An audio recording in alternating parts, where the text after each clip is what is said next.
Ravi colours இன்றைய trending பெண்களுக்கான exclusive கலெக்ஷனுடன் kurtis, palazzo pant, Patiala pant, துப்பட்டாக்கள், ஷேப்வேர்கள், நைட்டிகள், பிராண்டட் உள்ளாடைகளும் கிடைக்கும். ரவி கலர்ஸ், நேரு வீதி, ராஜா தியேட்டர் சிக்னல் அருகில், புதுச்சேரி. வணக்கம். முக்கிய செய்திகள். புதுச்சேரிக்கு மத்திய அரசின் சிறப்பு உதவி திட்டம் மூலம் 200 கோடி ரூபாய் நிதி. பல்வேறு திட்டப்பணிகளை மேற்கொள்ள உள்ளதாக முதலமைச்சர் ரங்கசாமி தகவல். 14 நாட்களாக நடைபெற்று வந்த பிஆர்டிசி ஊழியர்களின் போராட்டம் வாபஸ். முதலமைச்சர் உடனான பேச்சுவார்த்தைகள் சமரசம் ஏற்பட்டதால் பணிக்கு திரும்பினர். மாற்றாந்தாய் மனப்பான்மையுடன் செயல்படுவதாக கூறி திராவிட முன்னேற்றக் கழகத்தினர் ஜிப்மர் நிர்வாகத்தை கண்டித்து ஆர்ப்பாட்டம். எய்ம்ஸ் மூலம் பணிக்கு தேர்வு நடத்துவதை ஆளுநர் தடுக்கவும் வலியுறுத்தல். புதுச்சேரி காவல்துறையில் 26 எஸ்ஐ பணியிடங்களை பதவி உயர்வு மூலம் நிரப்ப திட்டம். காவல்துறை தலைமையக காவல் கண்காணிப்பாளர் சுபம் கோஷ் அறிவிப்பு. இனி விரிவான செய்திகள். புதுச்சேரி முதலமைச்சர் ரங்கசாமி செய்தியாளர்களை சந்தித்து பேசினார். அப்போது பேசிய அவர், புதுச்சேரி மாநிலத்திற்கான வளர்ச்சியில் தற்போதைய ஆளும் அரசு அக்கறை கொண்டுள்ளதாகவும், அதன் உள்கட்டமைப்பை மேம்படுத்த கவனம் செலுத்தி வருவதாகவும், அத்தியாவசிய திட்ட பணிகளை விரைந்து செயல்படுத்தி வருவதாகவும் தெரிவித்தார். தொடர்ந்து பேசிய அவர், மத்திய அரசு சிறப்பு உதவி திட்டம் மூலம் புதுச்சேரிக்கு 200 கோடி ரூபாய் நிதி ஒதுக்க ஒப்புதல் அளித்துள்ளதாகவும், அதில் 129 கோடி ரூபாய் தற்போது விடுவிக்கப்பட்டுள்ளதாகவும், இதற்கான பணிகள் தயார் நிலையில் உள்ளதாகவும், விரைந்து அந்த பணிகளை முடிக்க நடவடிக்கை எடுக்கப்பட்டு வருவதாகவும் தெரிவித்த அவர், வருகிற மார்ச் மாதத்திற்கு முன்பாக இந்த திட்ட பணிகளை முடிக்கவும் நடவடிக்கை எடுக்கப்பட்டு வருவதாக தெரிவித்தார். மேலும் 200 கோடி ரூபாயில் 129 கோடி ரூபாய் தற்போது விடுவிக்கப்பட்டுள்ளதாகவும், மீதமுள்ள தொகைக்கு பல்வேறு திட்டப்பணிகளை மேற்கொள்ள நடவடிக்கை எடுக்கப்பட்டு வருவதாகவும் தெரிவித்தவர், ஒவ்வொரு சட்டமன்ற உறுப்பினர்களிடமும் ஆலோசித்து அவர்களது தொகுதி பணிக்கு ஏற்ற நிதி வழங்கப்படும் என்றும் முதலமைச்சர் ரங்கசாமி தெரிவித்தார். இதேபோல் புதுச்சேரி வளர்ச்சிக்காக ஆசிய வளர்ச்சி வங்கி 4750 கோடி ரூபாய் புதுச்சேரி அரசுக்கு கடன் உதவி வழங்கப்பட்டுள்ளதாக தெரிவித்த அவர், இந்த நிதி 2 தவணைகளாக புதுச்சேரிக்கு கிடைக்கும் என்றும், 3 முதல் 4% வரை குறைந்த வட்டி விகிதத்தில் கிடைத்துள்ள இந்த கடன் தொகையை 50 ஆண்டுகள் கழித்து திரும்ப செலுத்தப்படும் என்றும், இந்த நிதியின் மூலம் வரும் 5 ஆண்டுகளில் கடல் நீரை குடிநீராக்கும் திட்டம், சங்கராபரணி ஆற்றில் தடுப்பணை கட்டும் திட்டம், தண்ணீர் குழாய்களை மேம்படுத்தும் திட்டம், விடுவிக்கப்பட்ட புதுவை பகுதிகளில் பாதாள சாக்கடை அமைக்கும் திட்டம், இதேபோல் காரைக்கால், ஏனாமிலும் பாதாள சாக்கடை அமைக்கும் திட்டம், 3ஆம் நிலை கழிவுநீர் சுத்திகரிப்பு நிலையங்களை மேம்படுத்துதல், உப்பனாறு, பெரியாறு வாய்க்கால் மற்றும் கருவடிக்குப்பம் வடிகால்களை சீரமைத்தல், மரப்பாலத்தில் இருந்து அரியாங்குப்பம் சந்திப்பு வரை உயர்மட்ட சாலை கட்டிட திட்டம், நேரு வீதி, எம்ஜி சாலை மற்றும் மிஷன் வீதியில் நடைபாதை மேம்பாடு, தொழில்நுட்ப உதவி மற்றும் திறன் மேம்பாடு உள்ளிட்ட பணிகள் மேற்கொள்ளப்படும் என்றும் தெரிவித்தார். இதனைத் தொடர்ந்து செய்தியாளர்கள் எழுப்பிய கேள்விக்கு பதிலளித்த முதலமைச்சர் ரங்கசாமி,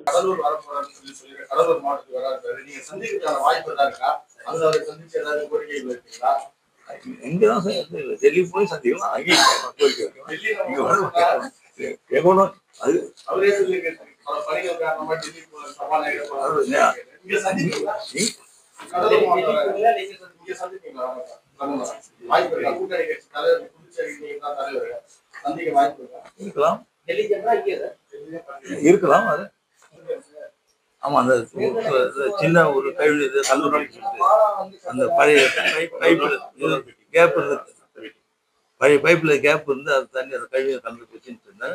அதில் எல்லாம் ஹாஸ்பிட்டல் போயிட்டு சாரி போயிட்டு வேலை செய்யும் பொழுது அந்த மண்ணுக்குன்னு தடுத்து கட்டி தேக்கி வேலை செய்வாங்க. அப்படி அதை விட்டுட்டு போயிட்டாங்கன்னா திடீர்னு மழை வரும்போது தான் இது சின்ன பிரச்சனை இப்போ ஏற்பட்டது. இப்போ ஏற்பட்டது காரணம் தான், வேலை நடந்துக்கிற இடத்துல தடை போட்டு அந்த வேலை செய்யும் பொழுது, மண் அணை கட்டிட்டு வேலை செய்யும் பொழுது அவன் திறந்து போனதுனால ஏற்பட்ட போது தான் தண்ணி கொஞ்சம் வெளியில் வந்து போச்சு. ஆனால் நீங்கள் முன்ன பாருங்க, எத்தனை நாள் வடிய முடியாமல் எத்தனை அவசரப்பட்டுருக்காங்கன்னு பாருங்க. இப்போ அந்த நிலையம் இருக்கு. அந்த அரசில் 2 மணி நேரத்தில் வந்து நான் சுற்றி பார்த்து தான் வரும், எல்லாரும் பார்க்கணும். 2 மணி நேரத்தில் வந்ததெல்லாம் இருக்குது. இப்போ வண்டி போயிருக்கு. இப்போ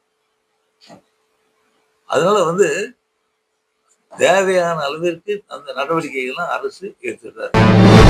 புதுச்சேரி பிஆர்டிசியில் 15 ஆண்டுகளுக்கு மேலாக பணிபுரியும் ஒப்பந்த ஓட்டுநர்கள், நடத்துனர்கள் பணி நிரந்தரம் செய்ய கோரியும், நிரந்தர ஊழியர்கள் 7வது ஊதிய குழு பரிந்துரையை அமல்படுத்த வலியுறுத்தியும் கடந்த 28ஆம் தேதி முதல் தொடர் வேலை நிறுத்தத்தில் ஈடுபட்டு வருகின்றனர்.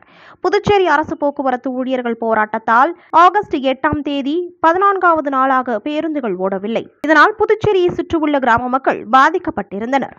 இதனிடையே ஊழியர்கள் கூட்டு போராட்ட குழு மூலம் 4 கட்டங்களாக பேச்சுவார்த்தை நடைபெற்ற நிலையில் இதில் ஒப்பந்த ஊழியர்களுக்கு சம்பளத்தை உயர்த்த நிர்வாகம் முன் வந்தது. இதனை எழுத்துப்பூர்வமாக உறுதிமொழியாக அளிக்கும் வரை போராட்டம் தொடரும் என போராட்டக்குழு தெரிவித்திருந்த நிலையில் வேலை நிறுத்தத்தில் ஈடுபட்டு வரும் ஊழியர்கள் போராட்டத்தை கைவிட்டு பணிக்கு திரும்பாவிட்டால் எஸ்மா சட்டம் பாயும் என பிஆர்டிசி நிர்வாகம் எச்சரித்தது. இந்த நிலையில் புதுச்சேரி சட்டமன்றத்தில் சபாநாயகர் செல்வம், எதிர்க்கட்சித் தலைவர் சிவா, சட்டமன்ற உறுப்பினர் நேரு ஆகியோர் முன்னிலையில் தொழிற்சங்கத்தினர் முதலமைச்சர் ரங்கசாமியிடம் பேச்சுவார்த்தை நடத்தினர். பேச்சுவார்த்தையில் ஒப்பந்த ஊழியர்களுக்கான ஊதியத்தை 10,000 ரூபாய் உயர்த்துவதாகவும், நிரந்தர ஊழியர்களுக்கு அகவிலைப்படியை படிப்படியாக உயர்த்தி தருவதாகவும் முதலமைச்சர் ரங்கசாமி உறுதியளித்தார். இதனையடுத்து தொழிற்சங்கத்தினர் போராட்டத்தை வாபஸ் பெறுவதாக அறிவித்தனர். இதனையடுத்து ஆகஸ்ட் 8ஆம் தேதி மாலை முதல் பேருந்துகளை இயக்குவதாக கூறி முதலமைச்சர் ரங்கசாமியிடம் அவர்கள் தெரிவித்து சென்றனர். முதலமைச்சர் ரங்கசாமியுடனான பேச்சுவார்த்தையில் பிஆர்டிசி மேலாண் இயக்குநர் சிவகுமார் மற்றும் அண்ணா திராவிட முன்னேற்றக் கழக மாநில செயலாளர் அன்பழகன் ஆகியோர் உடனிருந்தனர். ஜிப்மர் நிர்வாகம் புதுச்சேரி இளைஞர்களுக்கு வேலைவாய்ப்பு வழங்காமல் மாற்றாந்தாய் மனப்பான்மையுடன் செயல்படுவதை கண்டித்தும், வேலைக்கான தேர்வை ஜிப்மர் நிர்வாகமே நடத்த நடவடிக்கை எடுக்க வலியுறுத்தியும், தற்போது அறிவித்துள்ள செவிலியர் மற்றும் குரூப் பி, சி பணியிடங்களில் மண்ணின் மைந்தர்களுக்கு 50% இடஒதுக்கீடு அளிக்க வலியுறுத்தியும் புதுச்சேரி மாநில திராவிட முன்னேற்றக் கழகம் சார்பில் கண்டன ஆர்ப்பாட்டமானது ஜிப்மர் நுழைவு வாயிலில் நடைபெற்றது. இந்த ஆர்ப்பாட்டத்திற்கு திராவிட முன்னேற்றக் கழக அமைப்பாளரும் சட்டமன்ற எதிர்க்கட்சித் தலைவருமான சிவா தலைமை தாங்கினார். மேலும் அவைத் தலைவர் எஸ்.பி. சிவகுமார், சட்டமன்ற உறுப்பினர்கள் அனிபால் கென்னடி, செந்தில்குமார், மாநில இளைஞர் அணி அமைப்பாளர் சட்டமன்ற உறுப்பினர் சம்பத் ஆகியோர் முன்னிலை வகித்தனர். மேலும் முன்னாள் சட்டமன்ற உறுப்பினர் மூர்த்தி வரவேற்று பேசினார். தொடர்ந்து ஆர்ப்பாட்டத்தில் இலவச மருத்துவம் வழங்காத ஜிப்மர் நிர்வாகத்தை கண்டித்தும், வேலை வாய்ப்புக்கான தேர்வை ஜிப்மரிலேயே நடத்த கோரியும் கோஷங்கள் எழுப்பப்பட்டன. மேலும் இந்த ஆர்ப்பாட்டத்தில் துணை அமைப்பாளர்கள், தொகுதி செயலாளர்கள், அணிகளின் அமைப்பாளர்கள் மற்றும் பலர் கலந்து கொண்டனர்.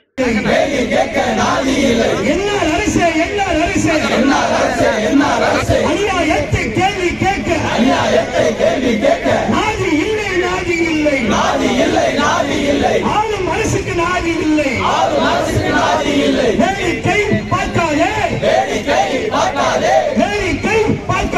பிரச்சனை புதுச்சேரி மக்களோட உரிமை பிரச்சனை.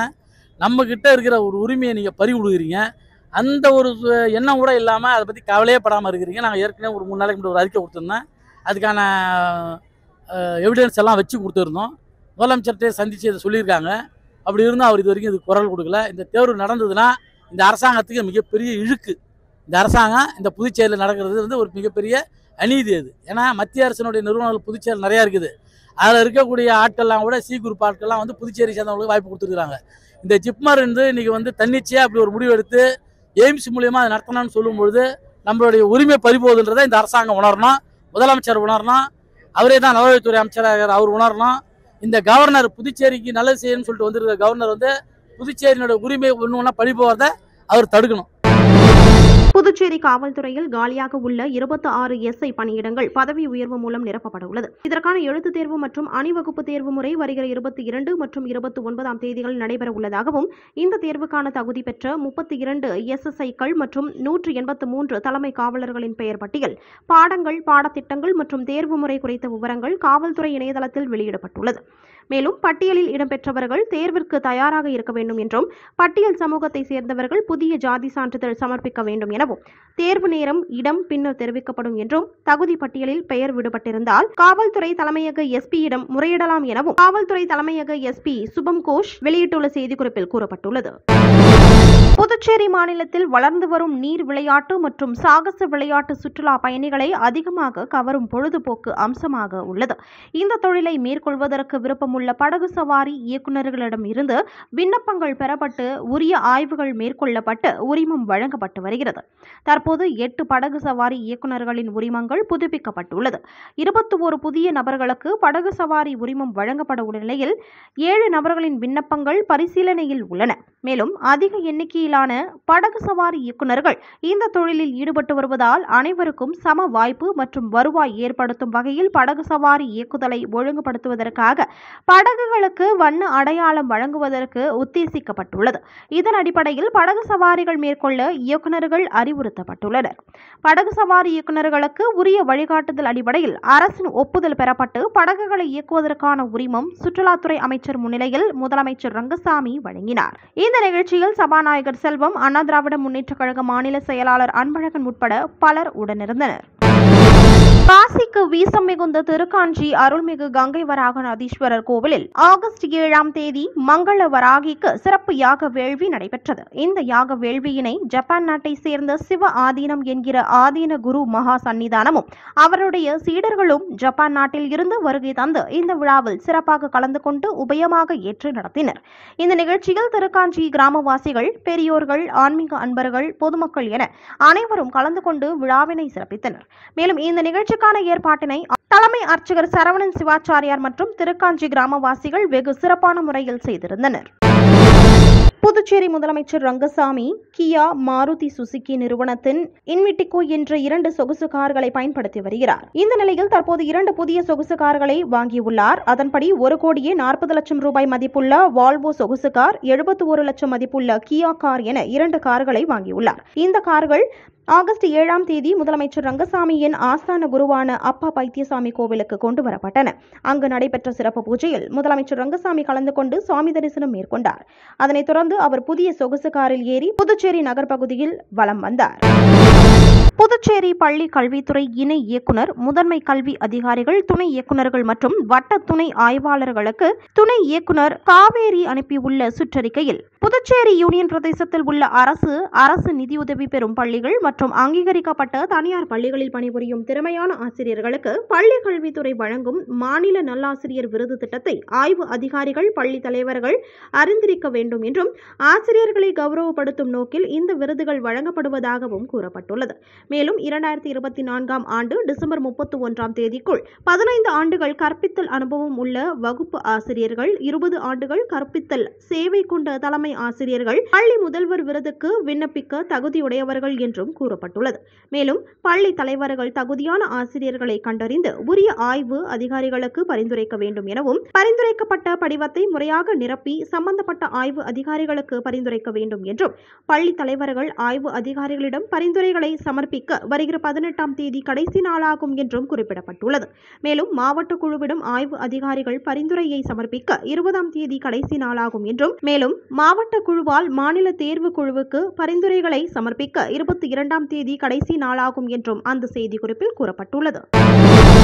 புதுச்சேரி மின்துறை செயற்பொறியாளர் செந்தில்குமார் வெளியிட்டுள்ள செய்திக்குறிப்பில், புதுவை மின்துறை மற்றும் புதுப்பிக்கத்தக்க எரிசக்தி முகமை இணைந்து வீட்டு மேற்கூரைகளின் மேல் சூரிய ஒளி மின் நிலையம் நிறுவுவதால் ஏற்படும் நன்மைகள் குறித்து மக்கள் அறிந்து கொண்டு இந்த திட்டத்தில் சேர்வதற்கான விழிப்புணர்வு முகாம் நடைபெற உள்ளதாகவும், பிரதம மந்திரி சூரிய வீடு இலவச மின்சார திட்டம் மூலம் இந்த முகாம் ஆகஸ்ட் 9ஆம் தேதி காலை 10 மணி முதல் மாலை 4 மணி வரை புதுச்சேரி முத்தியால்பேட்டை பெருமாள் கோவில் வீதியில் உள்ள முருகன் மண்டபத்தில் நடைபெற உள்ளதாகவும் அந்த செய்திக்குறிப்பில் கூறப்பட்டுள்ளது. இனி வருவது புதுவையில் இன்றைய தங்கம் மற்றும் வெள்ளி விலை நிலவரம். இன்றைய தங்கம் வெள்ளி விலை விவரம். புதுவையில் இன்றைய தங்கம் வெள்ளி விலை விவரம் வழங்குபவர்கள் முத்து கோல்ட் ஹவுஸ், பாண்டிச்சேரி. தங்கம் 1 கிராம் 9470 ரூபாய். இன்றைய தங்கம் வெள்ளி விலை விவரம். வெள்ளி 10 கிராம் 1240 ரூபாய். இத்துடன் ஏஎம்என் செய்திகள் நிறைவடைந்தன. வணக்கம். உங்கள் ஏஎம்என் டிவி செய்திகளை யூடியூபில் உடனுக்குடன் காண ஏஎம்என் டிவி பாண்டிச்சேரி சேனலை சப்ஸ்கிரைப் செய்யுங்கள். பெல் பட்டனை மறக்காமல் கிளிக் செய்யுங்கள்.